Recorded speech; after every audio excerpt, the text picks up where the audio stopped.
আমরা হলাম বাঙালি বস, আর মাখামাখি ব্যাপারটা কিন্তু বাঙালির খুব ভালো লাগে। যে কোনো রকম ফল কিন্তু আমরা মাখা করে খেতেই বেশি ভালোবাসি, যেমন আম, জাম, কুল, লেবু ইত্যাদি। দেখো গাছে কিন্তু খুব সুন্দর সুন্দর জাম হয়েছে। আজকে করব জাম মাখা, তাই বিকেলবেলায় কতগুলো জাম পেড়ে নিলাম।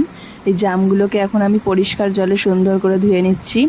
এরপরে একটা ছুরি দিয়ে জামগুলোর গায়ে হালকা হালকা করে চিড়ে দেবো, যাতে এর মধ্যে মশলা নুন সব ঢোকে ভালোভাবে, আর খেতেও সুন্দর লাগে। এবারে দিলাম সামান্য লঙ্কার গুঁড়ো, দিয়েছিলাম লবণ, আর দিলাম একটু জিরের গুঁড়ো। ভালোভাবে মশলাটাকে মিক্স করলাম, আর হ্যাঁ দিয়েছিলাম একটু জলজিরা। জলজিরা দিলে যে কোনো রকম মাখা কিন্তু আরও বেশি টেস্টি হয়ে যায়। তারপরে মশলাগুলোকে চামচের সাহায্যে সুন্দর করে মিক্স করে নিলাম। তারপরে মশলাগুলো ছড়িয়ে দিলাম জামের ওপরে।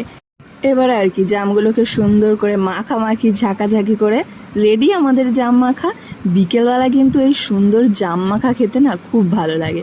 তোমরা কারা কারা জাম মাখা করে খেয়েছো কমেন্ট করে বলে যাবে, আর ভিডিওটা ভালো লাগলে অবশ্যই লাইক করবে।